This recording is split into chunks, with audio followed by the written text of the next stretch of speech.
Guys, welcome back again to my channel. My name is Dami and I'm a YouTuber based in London, Ontario, Canada. I share lifestyle videos as well as immigration videos, just showing you my life in Canada and also letting you know how you can move to Canada either as a student or as a permanent resident. In today's video, I'll be doing something that I've done before. I'll be giving you tips and examples of a good statement of purpose for students that are planning on coming to Canada. I have done a video like this before. I'll tag that video or pin that video up here or in the description box. In that video, I read out my own personal statement of purpose that I used to come to Canada when I came in 2020, and a lot of the things I used in that statement of purpose is still very relevant up until right now. If you do not know, I came to Canada as a student in 2020 and I'm currently a permanent resident living in Canada. Things have slightly changed here and there when it comes to immigration to Canada, but I'll try my best to give you examples and I'll also give you good tips that could help you when writing your own statement of purpose. Without any delay, I'll move straight into the video of today. If you're in the beginning phase of planning to move to Canada and you're just trying to gather information, Canada doesn't have an actual in-person interview like some other countries, but Canada, you just submit your document and they judge you based on what you have submitted, and that is why your statement of purpose is a very important part of the documentations that you're going to submit. The first tip I'm going to be mentioning in this video is just going to be about giving a very strong introduction of yourself, knowing that you're not seeing the person is not going to be seeing you. They don't know how they can't judge you based on your personality or based on how innocent you look, so to speak. They're going to be judging you based on the documents that you submit, and your statement of purpose is a very important part of that document. So the first thing you're going to be doing is making sure that you start off with a very strong introduction of yourself. So you're going to be introducing yourself, letting them know just briefly in maybe 5 lines, 1 to 2 paragraphs, introducing yourself, telling them your background, what you've done, what you've been doing with your life since you became an adult. You'll be mentioning briefly your academic background, what inspired you to take the program that you took, and how it relates to what you want to apply for in Canada. So now you're going to move into the second paragraph or the third paragraph based on how long your introduction was. In the second paragraph, you're going to be moving into explaining your educational background. At this point, you'll be moving from just explaining it briefly now to explaining it more in depth. You highlight your previous experience, your previous study. You would also highlight any achievements that you have. If you're the president of your department, you highlight that. Anything that just makes you stand out, you have to put it in this paragraph of explaining your educational background. So it will also be nice for you to highlight some skills that you have, some relevant project that you completed when you were in school, because at this point you want to be the spotlight. You want to shine the spotlight on your education. You want to shine the spotlight on how you achieved very well in your education, and just make yourself feel like the center of attraction. So when you finish explaining your educational background and you feel like you sold yourself well enough, you're going to move then into the third paragraph, or I don't know what paragraph it is right now. You're going to be moving into the next thing, which is for you to be clarifying why you want to come to Canada. You want to clarify why you chose the course of study that you are choosing. You want to explain why you chose Canada out of all the countries that we have in the world.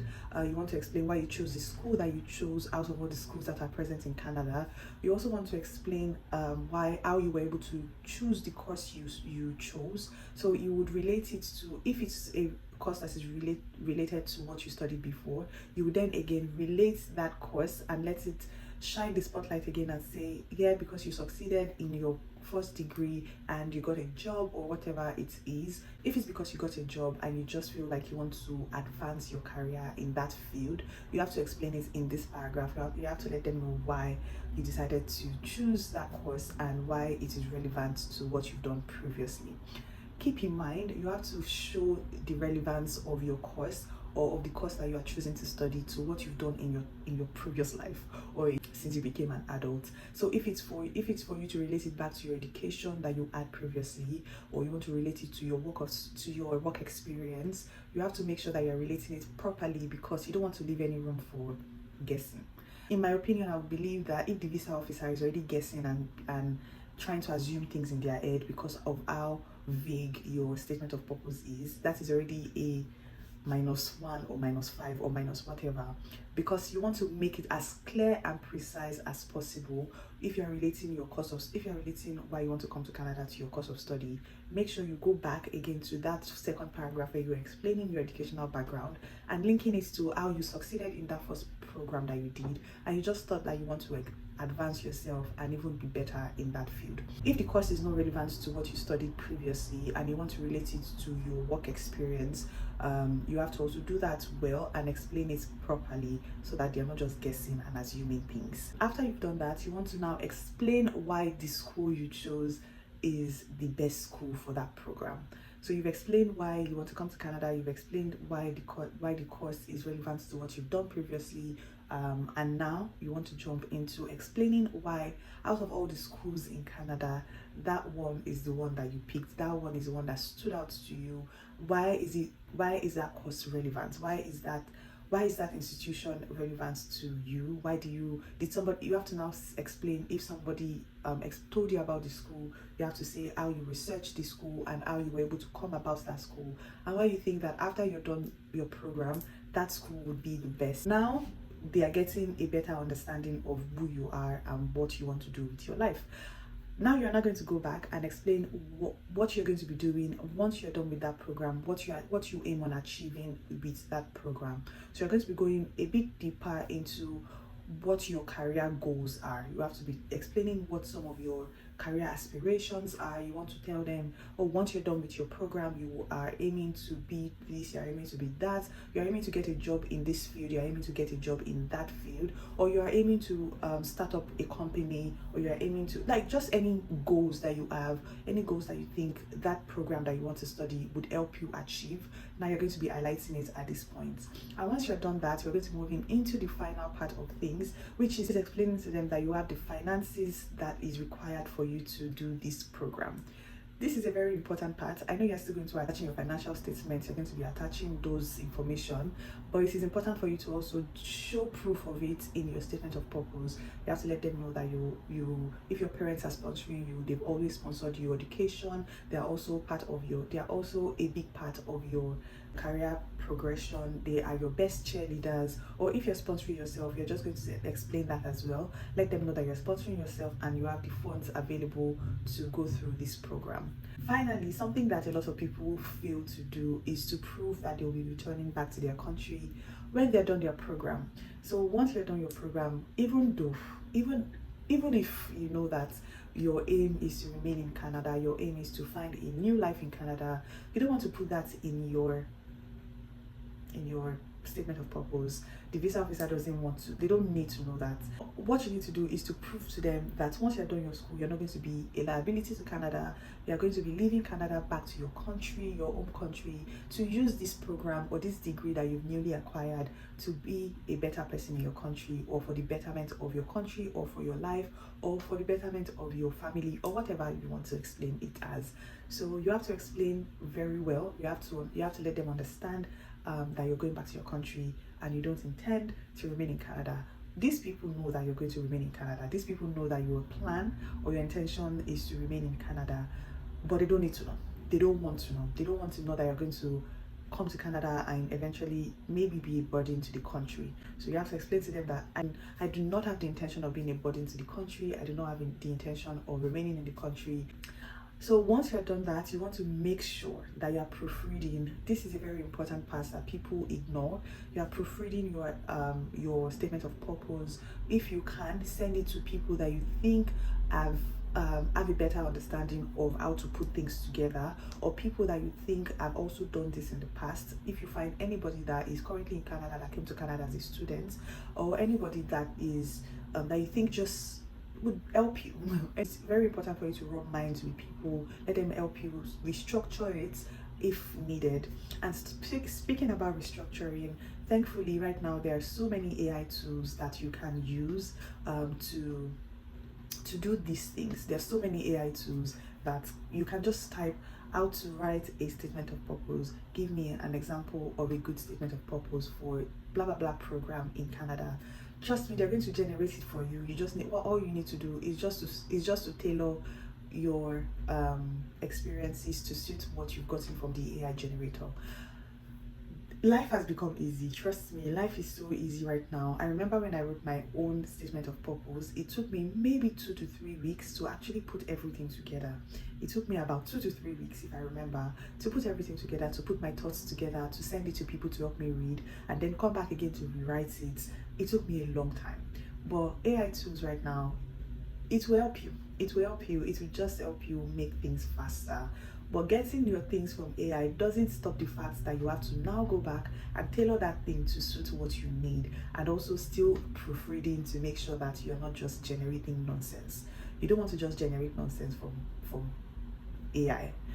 You also want to make sure that you are not making typos, you're not making typographical errors, you're not having spelling problems, you're not having spelling errors. Too many spelling errors makes the person reading feel like you are unserious, or makes the person feel like you don't know what you're doing. Because if you write something and you cannot take 5 minutes to actually reread what you've written, then there's a problem. And if I'm the visa officer handling that kind of account, or handling that kind of application, trust me, that is already a red flag, and I may just be denying the person their visa just because of too many typographical errors or spelling errors. So make sure that you're doing as much as you can when it comes to proofreading. Alright, I'm going to be moving now into the second part of this video, which is reading an example of a good statement of purpose, and you can use this and tailor it to suit what you want. Also, if you want to use my own statement of purpose, I'll link the video, like I said, in the description. Just make sure that you're not doing things verbatim. I have my laptop right in front of me, and I'm going to be reading an example of a statement of purpose. This statement of purpose is going to be for someone that is looking to come study psychology in Canada and also has a background in psychology. Okay. From a young age, I've been captivated by the complexity of human minds. This curiosity led me to pursue a bachelor's degree in psychology from Obafemi Awolowo University in Osun State, Nigeria, where I graduated with a distinction.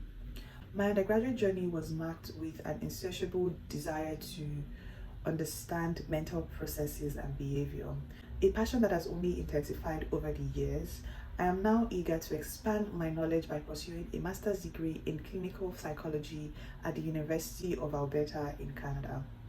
Throughout my undergraduate studies, I immersed myself in various research projects that deepened my understanding of psychological theories and practices. My final year thesis, which examined the impact of cognitive behavioral therapy on patients with anxiety disorder, was particularly very influential. This project not only inspired my research skill, but also reinforced my commitment to improving mental health care. In addition to my academic pursuits, I gained practical experiences through a 6-month internship at People Care Mental Health Clinic in Lagos, Nigeria. Working alongside experienced psychologists, I was involved in patient assessments, therapy sessions, and community outreach programs. This hands-on experience provided me with valuable insights into the clinical applications of psychological principles and solidified my decision to specialize in clinical psychology. Choosing Canada for my higher education was an easy decision. Canada's reputation for academic excellence, cultural diversity, and inclusive environment are highly appealing to me. The University of Alberta stands out for its renowned faculty, innovative research facility, and comprehensive curriculum. I am particularly interested in Dr. So. I've used Dr. Abigail here. I'm particularly interested in Dr. Abigail's research on cognitive therapies, which aligns with my academic interests and career aspirations. My long-term goal is to become a licensed clinical psychologist and contribute to mental health awareness and treatment in my own country. I believe that the advanced training and international perspective I will gain from studying in Canada will be instrumental in achieving this goal. Furthermore, Canada's emphasis on multiculturalism will provide me with a broader understanding of psychological practices in diverse settings.